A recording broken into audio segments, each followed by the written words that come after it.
We recently released a Necromancer build here on the channel, which, let's face it, was pretty goddamn good. But while this build was highly focused on being tanky, I've since then made a few changes.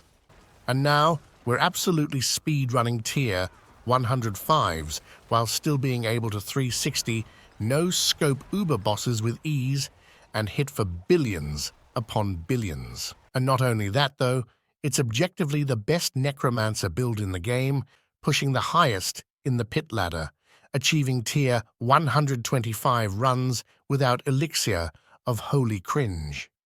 So I decided to study these runs and incorporate what they did well, and upgraded my own build. It's the Big Stonker 2.0, and if you're already running the other build and want bigger stonks, don't worry, the builds are extremely similar. Great minds think alike, you know. Oh, but how does it work then, my lord, Mr. Big Dick Para Senpai?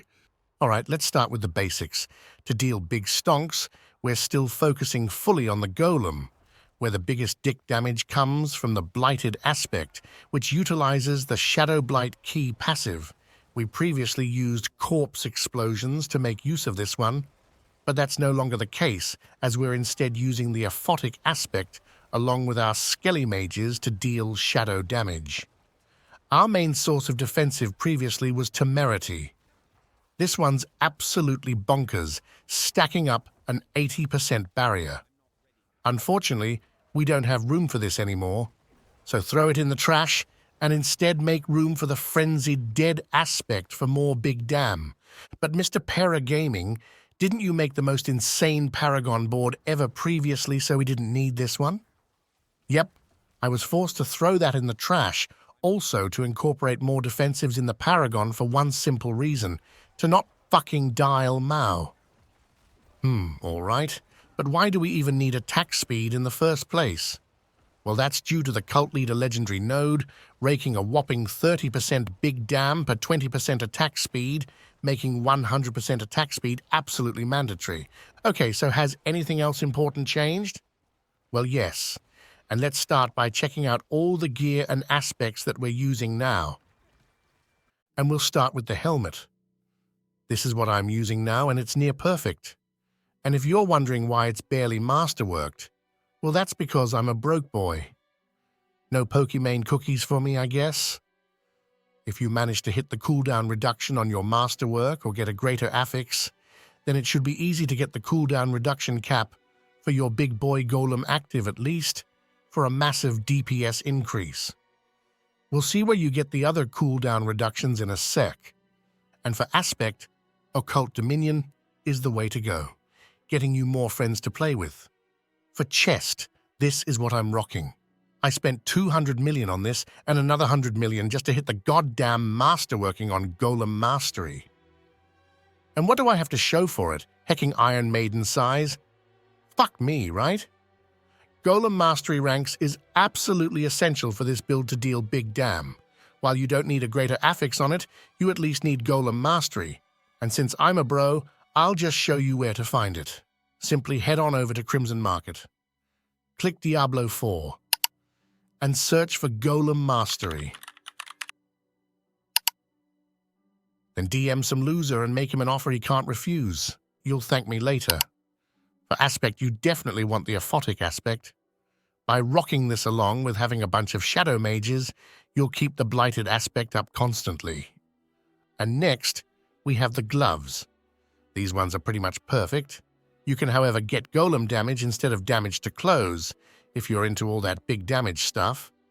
This is also where I'm using the frenzied dead aspect to get that attack speed cap sorted. To cover up your Johnson, you'll need a pair of panties. And these are what you want now. It's important that you get either a perfect armor roll or hit the masterworking on the armor roll, or else you'll not get armor capped. Other than that, smack on the hardened bones aspect for some nice damage reduction. And for last armor piece, we have the boots. Nothing out of the ordinary here. Try to get movement speed, or else you'll stay a handicapped sloth. You also want one resistance roll on your gear, and this is where I'm using it. Which one you choose doesn't matter. For aspect, you'll grab Bloodgetter's aspect. This one's rather cryptic, so let's check out what our Skelly Priestess does.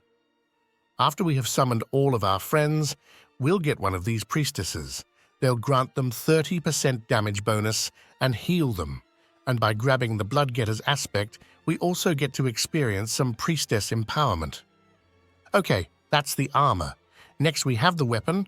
You want a scythe here for sure, and I got a few questions why. This is due to it having slow attack speed. And slow attack speed means bigger damage per hit, which translates into bigger damage for our golem active ability. The most important stat to get here is minion attack speed, to sort that 100% attack speed for the cult leader node. Other than that, try to get into or max life as greater affix and slap on the blighted aspect for massive amounts of damage. Okay, and now we have the amulet. The by far best stat to get here is ranks to Hellbent Commander, as you're getting an insane 25% damage per point in this. If I were to hit this one, along with Golem Mastery in the Master, working for example, I'd flat out double my damage. That's how crazy these passives are. The downside is that everyone knows it, so they're expensive as shit. So you could replace it for cooldown reduction or something for now if you don't have it. Another amazing passive to get here is Amplified Damage, which grants 4% damage per point. Other than that, I would look for attack speed or crit chance. We're also using Unyielding Commander's aspect here for an insane 1.5 multiplier. And this one is rather easy to keep up on large packs of enemies. Next, we have the rings. Here you are looking for max life, attack speed, and crit chance. But the most important is Golem cooldown reduction, as reaching the cooldown reduction cap of 75% basically doubles your DPS. You'll also use the Grasping Veins and Reanimation aspects here, as they are the biggest damage increases. Well, goddamn. Great job, friends! Gear and aspects are now done. Let's head on over to my skill tree, where we have made some minor changes. Starting with the basic skills, these can suck ass. The core skills can also suck ass, and the only useful option is Hewed Flesh, which is also pretty ass. Instead, we go to the corpse skills and pick up Blood Mist. We are using this for two reasons. Firstly, it's our Get Out of Jail free card. And secondly, it spawns corpses which we can place wherever we want and do some big boy thinking with them. We also max out Spiked Armor to reach the armor cap and get Skeletal Warrior Mastery so they don't hecking die all the goddamn time. Other than that, Fueled by Death grants us a nice 9% damage increase. After that, we go to the Curse skills and grab a bunch of passives for more damage and movement speed, and also get 5 points in Decrepify for the extra damage reduction. We also have Abhorrent Decrepify, which reduces our cooldowns with ease.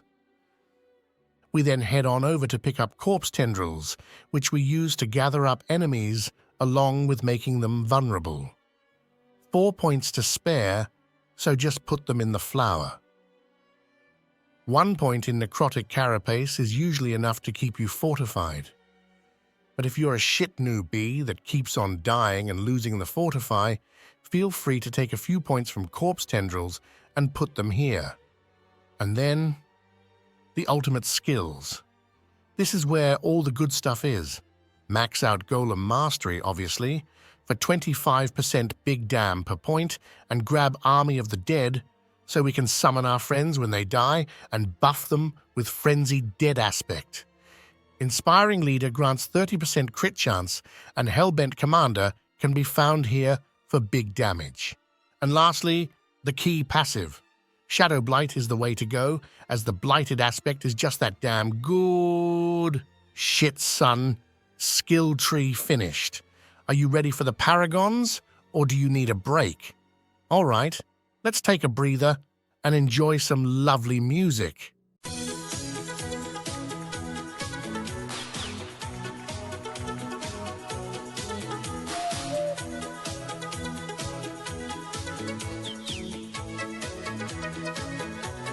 Ha!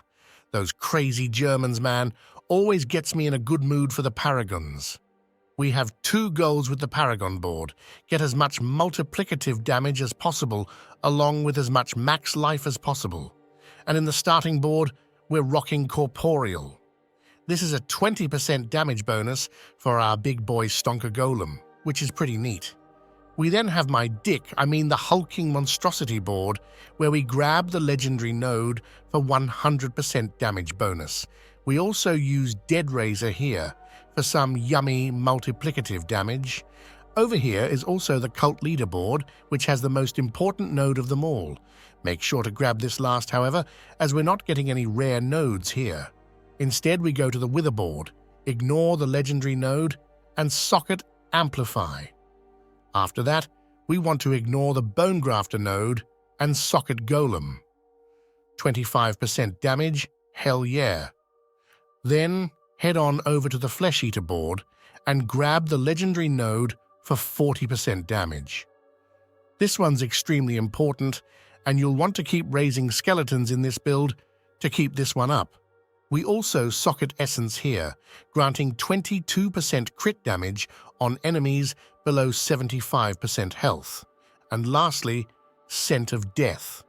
Usually we benefit from the damage reduction part here, and we socket Exploit. This one is not mandatory, however, as it doesn't double dip, and we can swap it for control if we want to see big numbers whenever enemies are crowd-controlled for an additional 30% big dam. Well, will you look at that? We survived the Paragon board as well. And now it's time to get hecking good. This is probably where the build changed the most from previously. Let's check it out. If you want to push the highest of pits, then you need to get up and personal.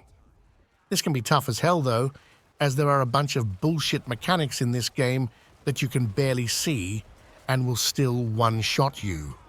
Due to this, I definitely recommend turning off combat text display mode in the gameplay options. Okay, so now you want to get up and personal. Drop a corpse tendril to stack them up along with a decrepify, and then pop Army of the Dead. After that, you want to use your golem ability whenever it is up, and when it isn't, then you'll raise skeletons to keep your minions buffed and alive. If you're shit at the game, however, which most of us are, then I could recommend just using Blood Mist whenever your golem ability is on cooldown and raise skeletons from ranged instead. Oh, and why do we want to stay close? Well, shit.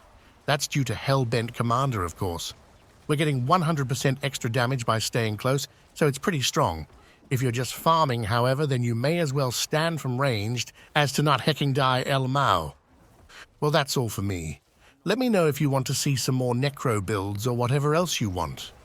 Or perhaps you just want me to go fuck myself. That's fine as well. Either way, I'll see you in the next one.